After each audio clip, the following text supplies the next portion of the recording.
Hi, I'm Michael Senoff, founder and CEO of HardToFindSeminars.com.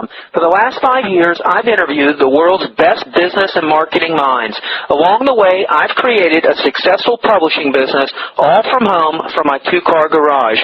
When my first child was born, he was very sick, and it was then that I knew I had to have a business that I could operate from home. Now my challenge is to build the world's largest free resource for online downloadable MP3 audio business interviews. I knew I needed a site that contained strategies, solutions, and inside angles to help you live better, to save and make more money, to stay healthier, and to get more out of life.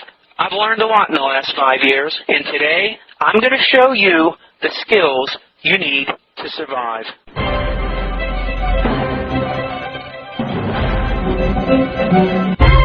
You see, I pitched it to people who were only getting paid for their time, people who were in the business of getting paid only when they were working. And so the idea was that they could start creating information products and they would be able to start making money while they slept.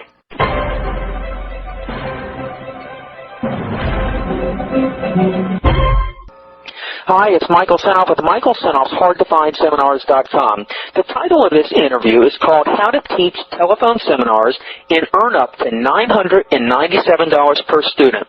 Marcia is a telephone seminar expert who charges up to $997 per student for her telephone seminar trainings. And with 12 people in each seminar, she's earning $11,964 a session, all by telephone. According to Marcia, anyone can offer telephone seminars and make a handsome living doing it. All you have to do is pick a subject you're good at and follow her easy steps for success.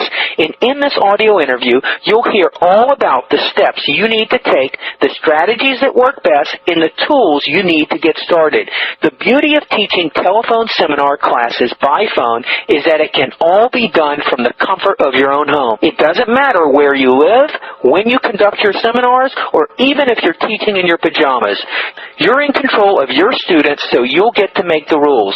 But the best part of conducting seminars by telephone is that you can record all your sessions and sell them as an information home study product when you're done and earn even more money.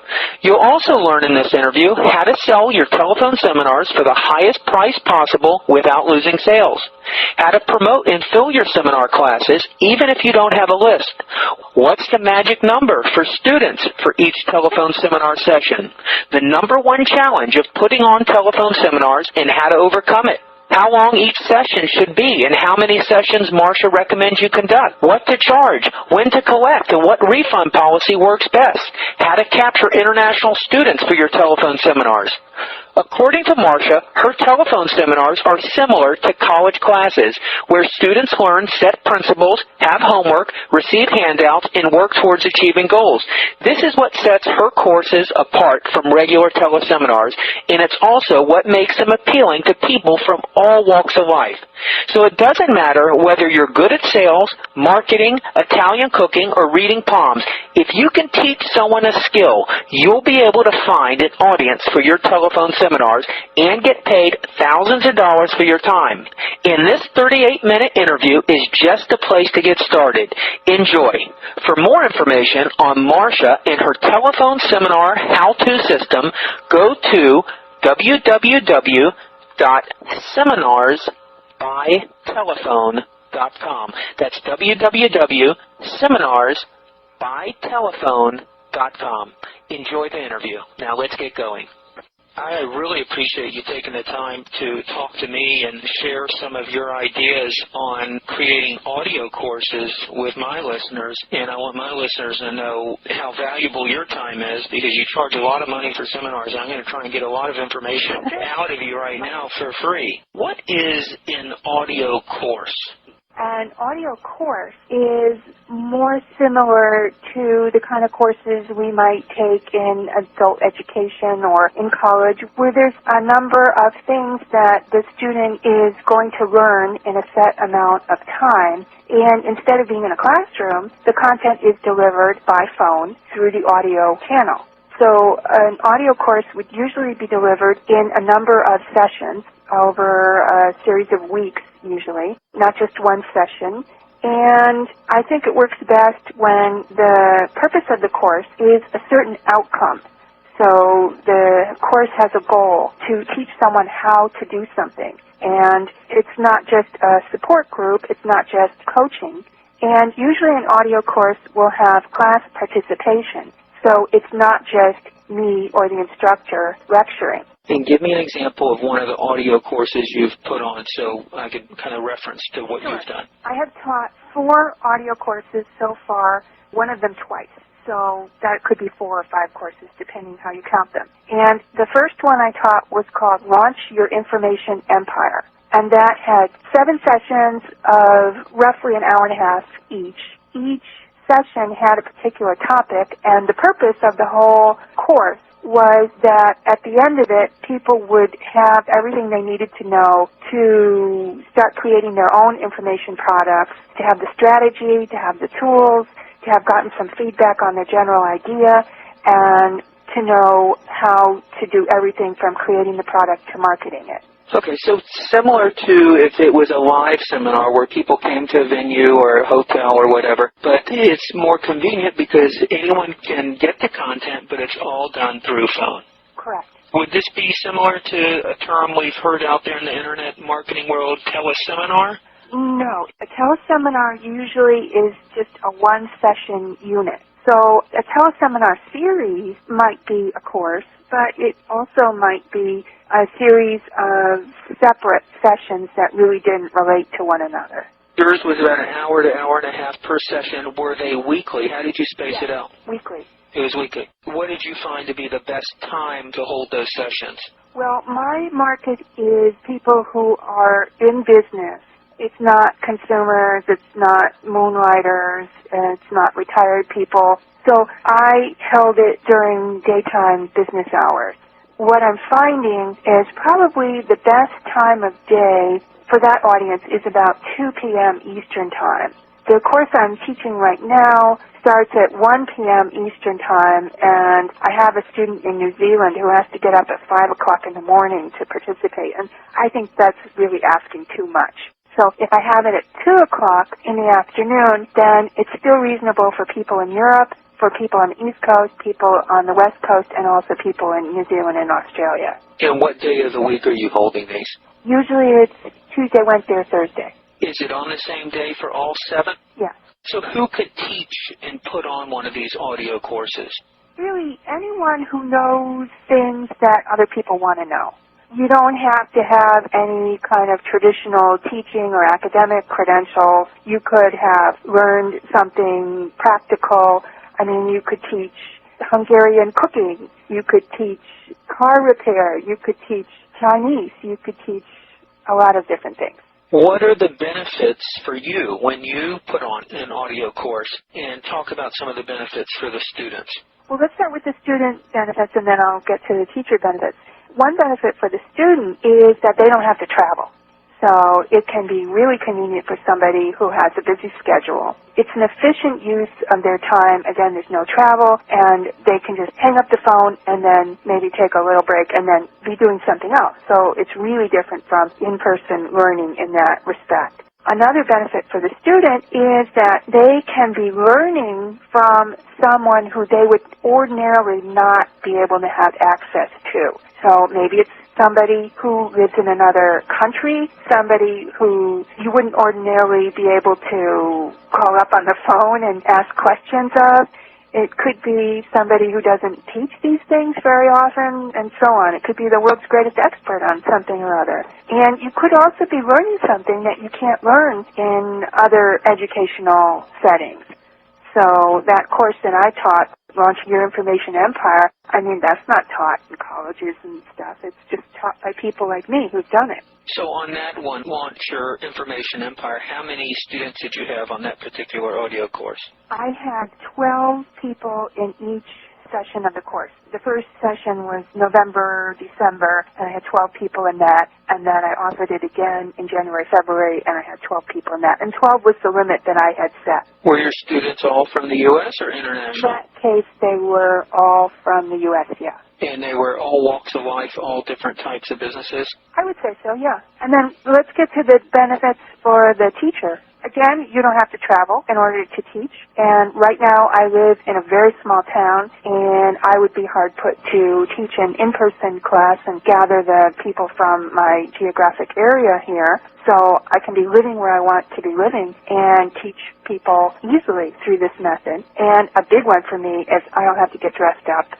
That's something I really hated when I lived in the city and went to business meetings. And these classes don't necessarily need a very long ramp-up time. So you can be looking ahead at your schedule and see that maybe some projects fell through and you have a need for more income in the next couple of months. You can just dream up a class, announce it, and be earning money from that class in a matter of weeks. Okay, tell me, Build Your Information Empire, how much did you charge your students for that course? I charged people who were in the live course $795.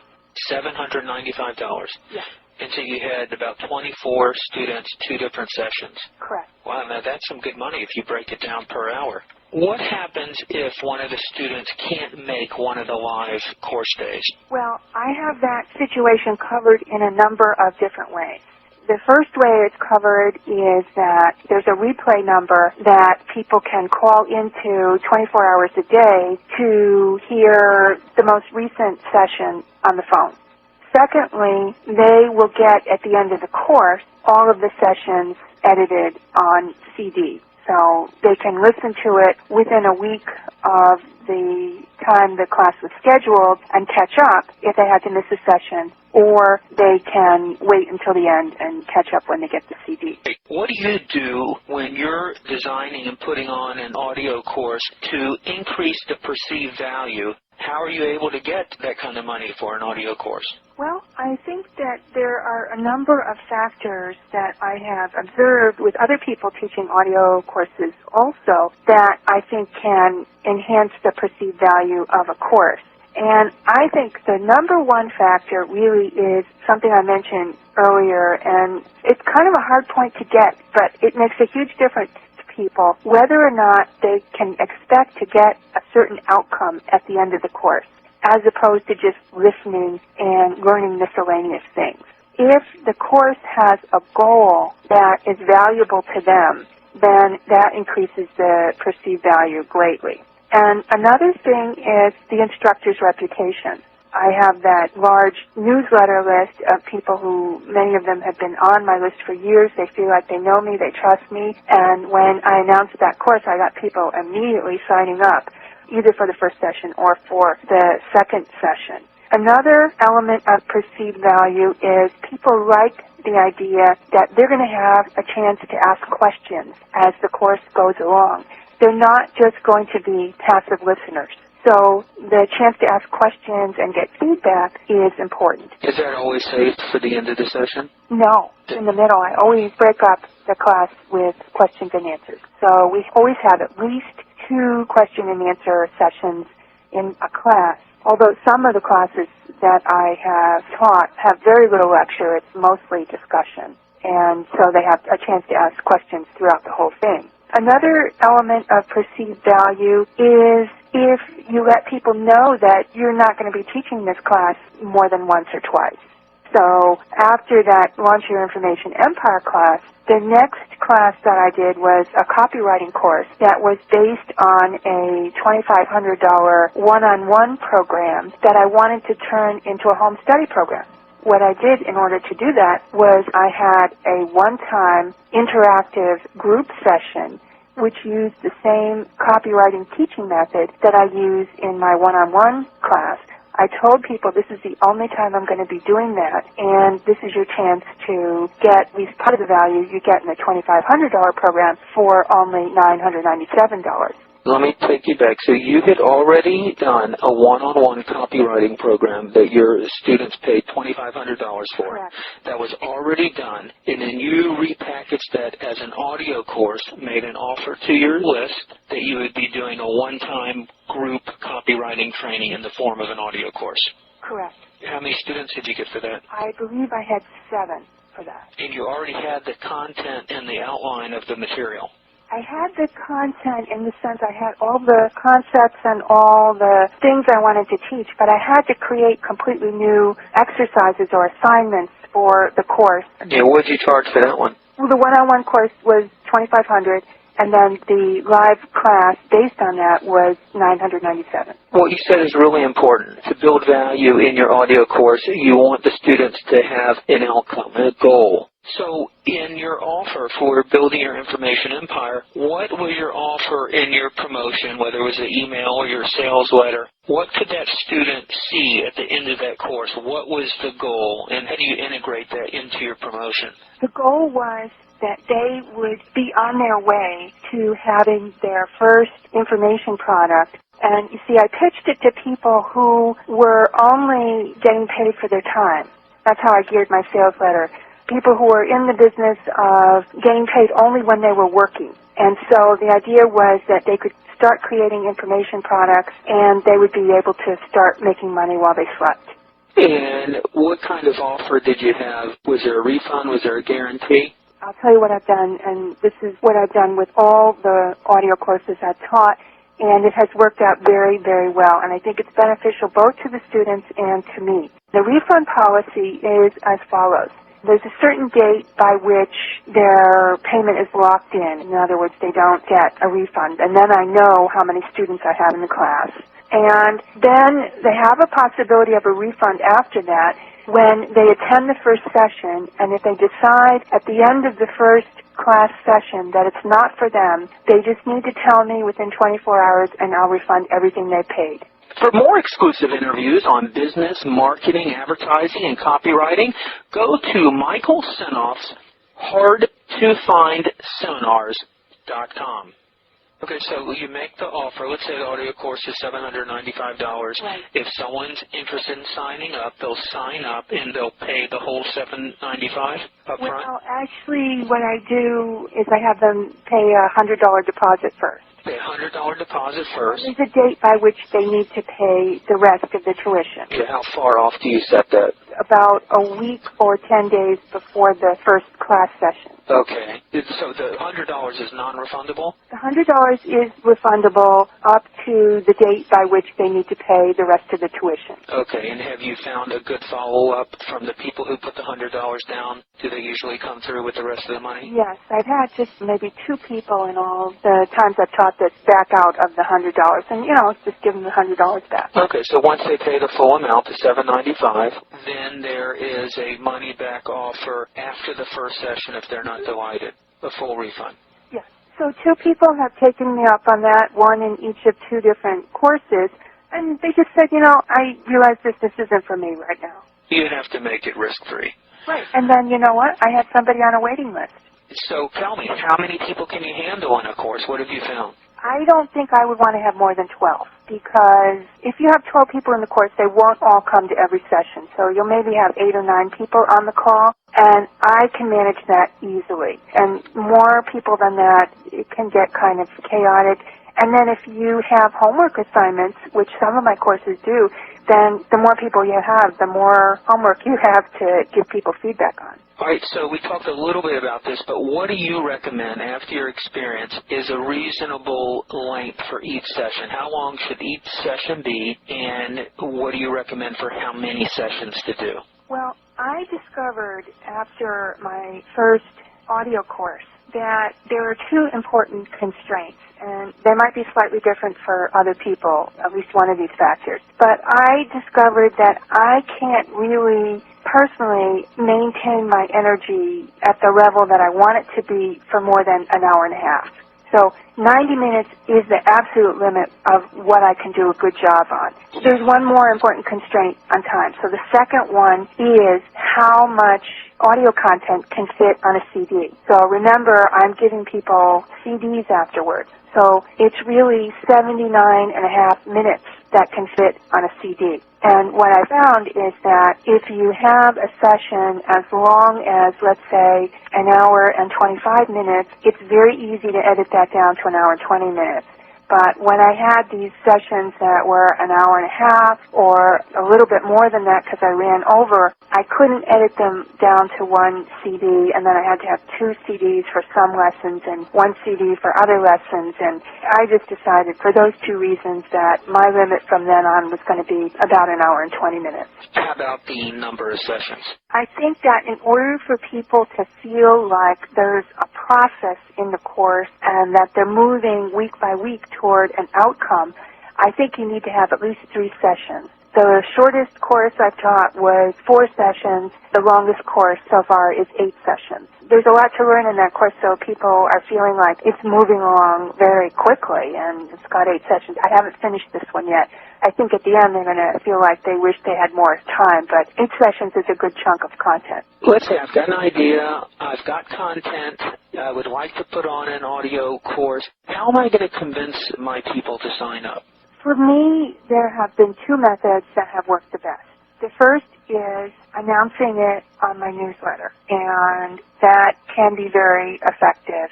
And that would only work, of course, for people who already had a list of people who were appropriate for the course that they were going to be teaching. And the second method that has worked very well for me, and I think this might surprise some people because it's not usually talked about these days with Internet marketing, but sending old-fashioned sales letters through the mail to people who I have special reason to believe would be really good prospects for a certain course, because in most cases they had previously bought something else that the course is a logical follow-up for.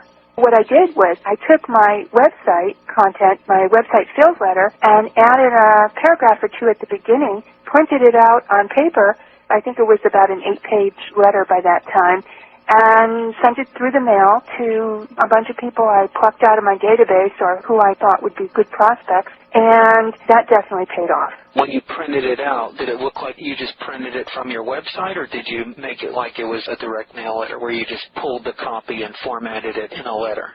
It probably looked like it was taken off my website. Which is fine. I personalized it because I hand wrote on each one, Dear So-and-so, and signed Marcia at the end. Okay, so you knew which student that was, and you wrote a personal paragraph for each one of those potential prospects? There was an introductory paragraph that was the same for everybody, but I hand wrote Dear So-and-so on the printed letter and then signed my name personally at the end. Now, when you put it in your envelope, did you mail it in a number 10 envelope? I did. Did you handwrite the address on the envelope? I believe I did, yes. Okay. When you made the first announcement, was it a solo email promoting an announcement? Any solo email. Okay, so all your emails are a newsletter. Everything I announce to my list comes after a very short article in my Marketing Minute newsletter, and then just 2 paragraphs. That's all the space I get. Or send them to the website to learn more. So after your Marketing Minute newsletter article, you had a promo that, hey, I'll be putting on a audio course on this subject, and for more information, go to the site. Right. With the examples of the audio courses you put on, would you do that one time, or would you do it multiple times? Multiple times. Yeah. How often do you send the marketing newsletter out? Once a week on Wednesday. I believe that in order to fill up a class, I would mention the course 3 times. So you give yourself about 3 or 4 weeks before the actual course began? Okay. For other people who don't have a list, some methods that they might want to use might be joint ventures, having a website that you send traffic to by various means, such as you can use Google AdWords, and also posting things in forums where people who would logically be interested in your course hang out. What have you found some of the biggest challenges of putting these audio courses on? Well, they take preparation, so you have to make sure that you leave yourself enough time to prepare. So what I typically do is, before the first class session begins, I will try to make sure I have a complete outline of every session of the course and the materials, in other words, the handouts that the students are going to get for at least the first 2 classes. And so then I'll present the first class, and I'll be working on the second and third, and so on. So I try to make sure that I've set it up so I'm never trying to get a class together at the last minute, because that's when you get sloppy. So preparation, and if there's homework, you got to make sure you allow enough time to do the comments on the homework before the next session. And you need to be really organized when you're presenting session by phone. I find that the people that I have don't hesitate to tell me when they might not 100% approve of the way I handled something or other in a class. So there's one person in particular who's in my class now who has told me twice so far that I shouldn't allow that many questions during the class. He's one person who would prefer to have just me talking. But I know that that's not what everybody else in the class wants.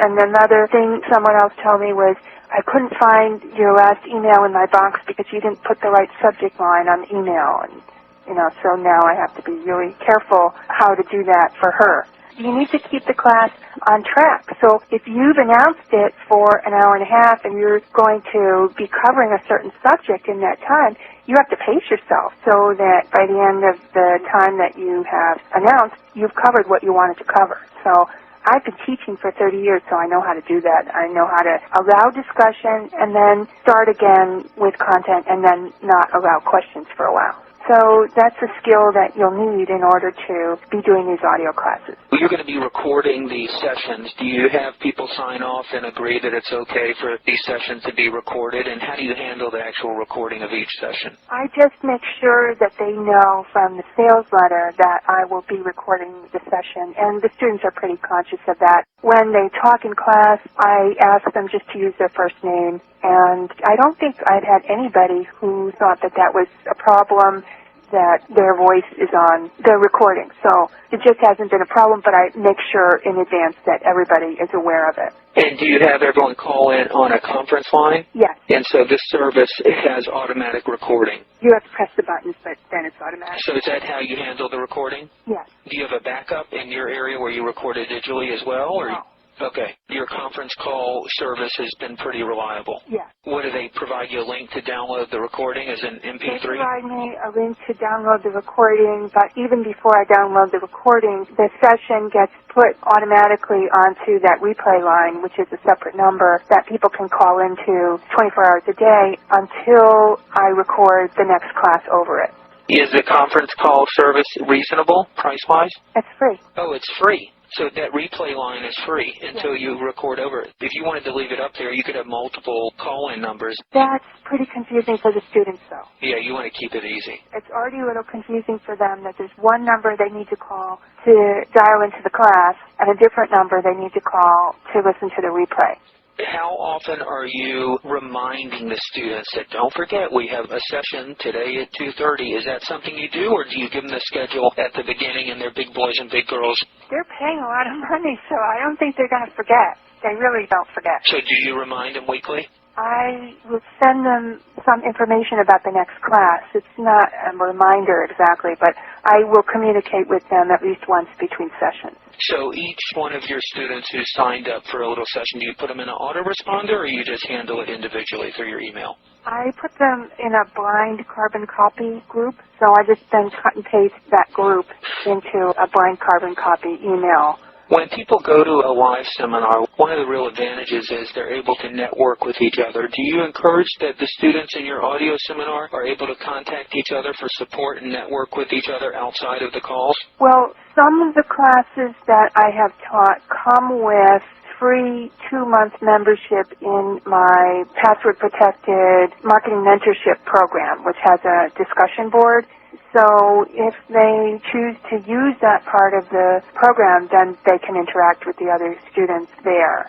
But not everybody does it. But that's another part of the perceived value. They don't feel cheated if they paid for it and don't use it because they feel that that's their own fault. Okay, so 2 months free. So even though you've sold the course, as a good marketer, you're always thinking ahead. Where are some additional profit centers for the students who have already paid for the course? You've just given me an example, 2 months free for your membership. What happens after 2 months? Many of them do decide to continue, and then that's $99 a month. In what other ways can one profit from their students after the actual course?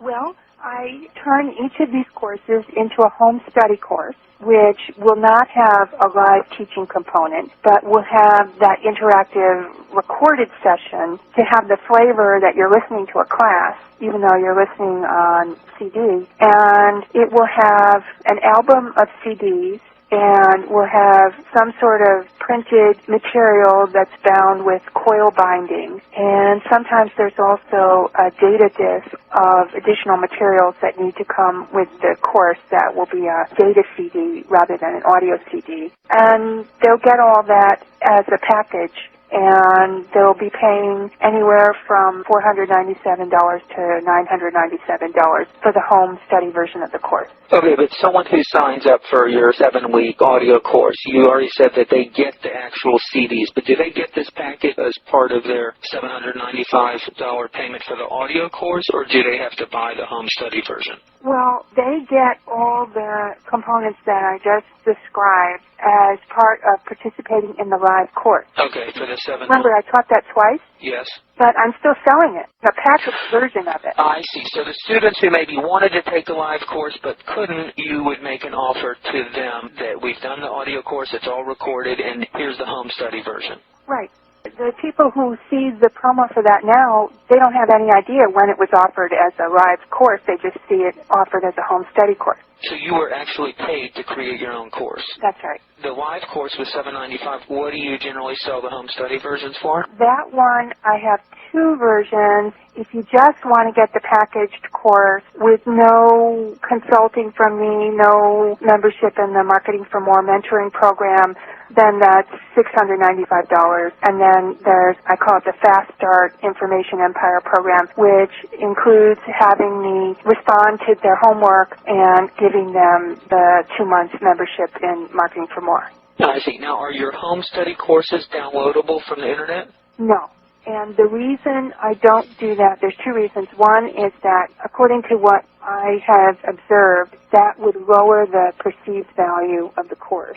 People like getting these tangible things in the mail. They feel like they're getting something that they pay for. And if they put it on their shelf and they don't get to it right away, they can just look at it, they still have it, and people just don't feel that something on their hard drive has the same kind of value.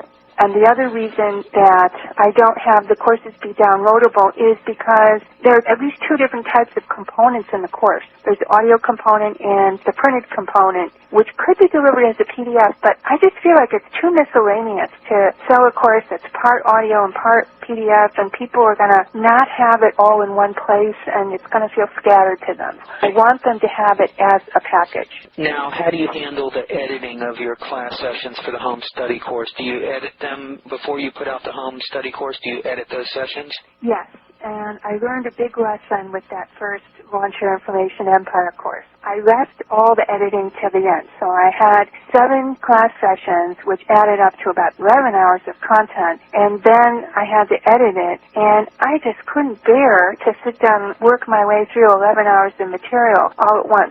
So what I did was I sent it all to my sister, who'd wanted to get access to the course, so she wanted to listen to it anyway. And I said, listen, just have your pencil in hand and watch the clock and write down anything that you feel needs to be edited out. So what I was looking for at that point were things like questions that were off on a tangent, or if somebody had asked me a question that I didn't know the answer to, or any kind of interruption. And she was very good about that. She got back to me promptly, and then I at least knew what to take out. But what I do now is I'm also a much better audio editor now. So what I do is I smooth out the volume of the class participation. So I'm on an even level the whole time, but some of the students will be very soft and others will be very loud. So I have to even that out. That's not that hard to do with the audio editing. And I edit out any beeps that are interrupting the program for one reason or another, and I take out the ums. Do you have a home study system that will teach me and my students exactly your methodology and how to make money and how to present and how to prepare and how to organize these audio seminars? Yes, that's one of the courses that I have taught. One of the courses that I taught was called Teleteach for Profit, and I didn't just teach people my method, but I taught them a lot of other people's methods too. So they got to experience how I did it, and I described a lot of other options for teaching material through the audio channel. And I included marketing strategy what kind of content would work in this format and the logistics, and then how to turn everything into a tangible product that you can sell afterwards. How long ago did you teach this live? Earlier this year, I think it was in April. And how many sessions was it? It was announced as 4 sessions, and I ended up having a bonus session. So there are 5 sessions in the home study course. Yeah, how long were the sessions? About an hour and a quarter each. So if my students wanted to give this a try or invest in this, you're going to get about 5 hours of audio content. What else are they going to get? What are we going to learn in this? Well, they're also going to get the chance to have a press release distributed. That's included in the cost of the program. And they get 1 hour of my time, which normally goes for, around $350 an hour. And that's included in the program, and they can use that either for phone consulting with me or have me interview them for their first teleseminar. Oh, I see. In the press release, do you write the press release or do you just distribute it? I distribute it, and they get several sample press releases along with all their material. They get several sample press releases, sample promotional emails, lots and lots of sample stuff that they can look at, and so they're not making everything up from scratch. Let's say my students already have expertise in certain topics, or even if they don't have the expertise, how much time can one expect in organizing and putting together this 4 or 5 week session? Do you go over that in the course? It's a great question. I'm not sure that I specifically mentioned how much preparation time I use, but I would say probably for every hour of class time, I probably spend at least 5 or 6 hours in preparation. But you only have to do it once. Once it's done. That's right. And if you wanted to, you could do them over and over and over again. So that second time I taught the Information Empire class, it was a breeze. Right, it was all done. Yeah. But in your promotion, you said that you may not offer it again, making it kind of limited so you can get people to sign up. But you don't have to make that offer. You could promote it every month if you wanted to. That's right. And people would think that there was a lot of value in that because they're getting that live interaction and they're getting the chance to ask questions. Do you have any case studies of students who are now putting on their own audio seminars? Tell me a story of one. Well, I taught the course just a few months ago, and in that time, one of the students in that session has realized what focus she should have for the TEL class, and I know that she has started offering them. I believe she has already recorded them and is turning them into a product. So that's in a matter of just maybe 2 or 3 months since finishing the class, she has already turned her first live teleseminar into a product.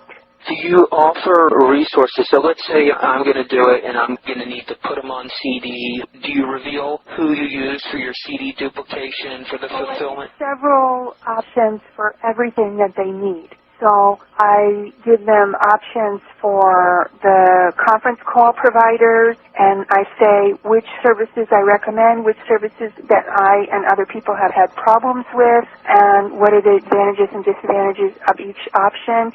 I give them resources for duplicating CDs, designing album covers, having the discs duplicated or doing them on their own. I mean, some things that I learned the hard way, like if you're going to be labeling CDs, then you can't buy CDs where the brand of the CD is going to show through the label. So I tell people what the brand of CD is that I buy now. So things like that. That's the end of our audio interview with Marcia. I hope you've enjoyed it, and I hope you've learned, and I hope it's encouraged you to try and put on your own teleclasses or seminars by phone. For more information on Marcia's program, please go to seminarsbytelephone.com. That's seminarsbytelephone.com. SEMINARSBYTELEPHONE.com.